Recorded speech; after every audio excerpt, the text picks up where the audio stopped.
Kadapa MP Avinash Reddy మెడకు ఉచ్చు బిగుస్తోంది. YS వివేక కేసులో ఉక్కిరిబిక్కిరైన అవినాష్పై ఇప్పుడు సునీత మరో కేసుకు సిద్ధమయ్యారు. ఇప్పటికే సోషల్ మీడియా పోస్టుల్లో ఎంపీ ప్రమేయం ఉందనే ఆరోపణలున్నాయి. ఈ కేసులో నిందితులు ఇచ్చిన స్టేట్మెంట్ ఆధారంగా అవినాష్ రెడ్డి పిఏ రాఘవరెడ్డిని పట్టుకునేందుకు పోలీసులు గాలిస్తున్నారు. ఇప్పుడు సునీత తాజా ఫిర్యాదుతో అవినాష్ పైన తీసుకునే చర్యలపై ఉత్కంఠ పెరుగుతోంది. వర్రా రవీందర్ రెడ్డి సోషల్ మీడియా పోస్టుల కేసులో ఇచ్చిన వాంగ్మూలం సంచలనంగా మారింది.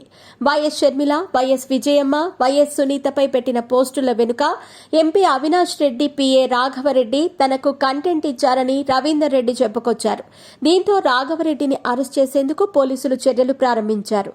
అవినాష్ రెడ్డి సూచనల మేరకే పిఏ రాఘవరెడ్డి ఈ పోస్టులు పెట్టారని పోలీసులు ప్రాథమిక నిర్ధారణకు వచ్చారు. దీంతో రాఘవరెడ్డిని అరెస్ట్ చేసిన తర్వాత ఈ కేసులో అవినాష్ రెడ్డిని విచారించే అవకాశం ఉందని తెలుస్తోంది. అయితే ఈ పోస్టుల విషయంలో సునీత, షర్మిల హైదరాబాద్లో ఫిర్యాదు చేయడంతో తాము చర్యలు తీసుకోలేకపోయామని పోలీసులు చెబుతున్నారు. ఇక్కడ ఫిర్యాదు చేస్తే వెంటనే చర్యలుంటాయని వెల్లడించారు.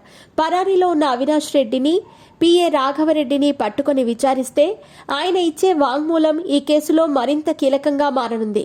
అయితే వర్రా రవీందర్ రెడ్డి చెప్పిన అంశాలతో ఇప్పుడు సునీత నేరుగా ఎంపీ అవినాష్ పైన ఫిర్యాదుకు సిద్ధమయ్యారు. ఈ మేరకు ఇప్పటికే న్యాయ నిపుణులతో చర్చలు చేస్తున్నారు. పులివెందులలో నేరుగా అవినాష్ పైన ఫిర్యాదు చేయాలని సునీత నిర్ణయించారు. అవినాష్ రెడ్డిపై ఏ విధంగా కేసు పెట్టాలనే అంశంపైన న్యాయ నిపుణుల సలహా తీసుకున్నారు.